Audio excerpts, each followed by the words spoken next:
Which conformal coating to use is a question that here at Electrolube we get asked frequently. However, conformal coating application is as important, if not more important, than selecting the right material for your application. Even the best conformal coating, if it is applied poorly, will provide inadequate levels of protection.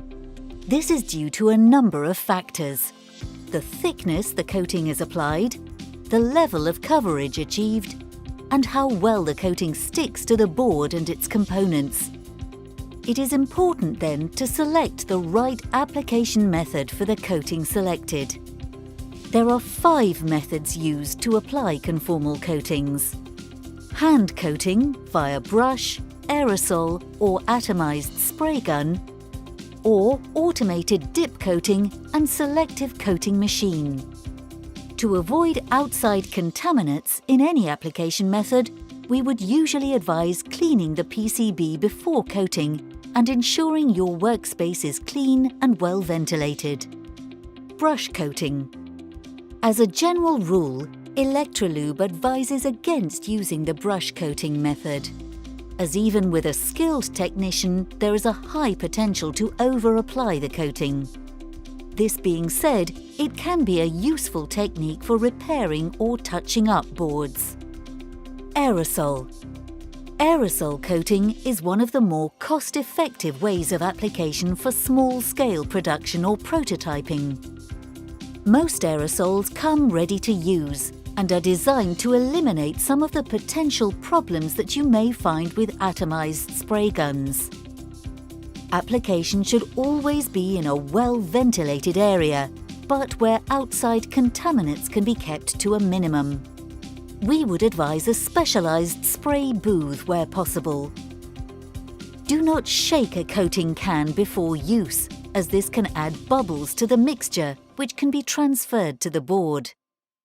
The board should be at 45 degrees to the can and around 20 to 30 centimeters away. Spray the board in a continuous, steady Z motion, coating evenly. The board should be rotated 90 degrees and the coating applied again using the same motion, and the board rotated again until you have rotated the board a full 360 degrees. This allows an even coating, ensuring the coating can penetrate under raised components from different angles. A turntable can be used to aid this process. Conformal coatings may also be applied using an atomized spray gun. The technique for this is similar to spraying by hand with aerosol, but can be a much quicker and more efficient way to apply the coating. With this method, ventilation is a key consideration, and a professional spray booth is advised. Check the product's TDS to ensure you use the right viscosity for applying. Some products, such as Electrolube's AFAF, come ready to use. Some will need to be diluted with thinners. Incorrect ventilation or the wrong mix of air and material ratio on the gun can cause problems such as cobwebbing or blooming. Once the correct air-material mix is achieved, the method for application is much the same as with aerosols. A 45-degree angle from the board, 20 to 30 centimeters distance, and a steady Z motion, turning the board after each complete pass and repeating the process until it has rotated 360 degrees. As with other hand coating methods, it is also important to ensure that the coating is not applied too thickly. Check the product TDS to ensure correct levels. If you have a bit more of a budget, we would usually advise that application should be performed by machine. This will eliminate some of the issues found with the methods mentioned already, and a greater level of accuracy can be obtained. There are 2 main methods. The first of these is dipping, whereby the board is slowly dipped into the coating. This is a slow process, as the solvent evaporates as the board is withdrawn. Therefore, withdrawing too quickly can cause streaks in the coating. While dipping will ensure that the board is fully coated, it can be a laborious process, as apart from the time taken to dip each board, There is also the requirement to mask contacts or other areas which you do not wish to be coated. This masking will also then need to be removed once the dipped board has dried.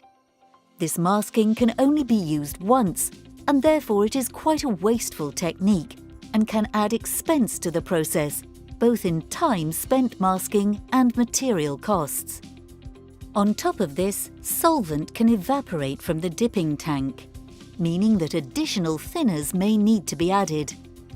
This being said, there are specialist coatings such as Electrolube's FPC, which has a very low film strength, meaning that the whole board can be coated and any coating over contacts will simply rub off as the connection is made. Finally, we get to selective coating by machine. This is by far the most efficient way of coating a PCB, although it can be the most costly if you do not already own the equipment required. Selective coating allows the user to select which areas of the board needs to be coated, the required thickness for the coating, and allow the machine to do the hard work for you. Robots don't get tired, don't usually have bad days, and are happy to do exactly the same thing time after time, leading to improved process reproducibilities. The three major components of the coating process are the substrate, the fluid used for coating, and the coating machine itself. All three of the above must be considered to avoid potential problems in the process. Other points to consider are the applicator coating height, coating speed to avoid splashing or missing bits, and cycle time. It is also important to pre-plan which areas of the board require coating, which areas do not, and which areas don't matter. By allowing a don't care area between coated and uncoated sections, you can avoid potential problems such as capillary action. The downside to this method is that it requires a more sophisticated operator to run the machine, and it is not always easy to achieve good coverage of sharp edges.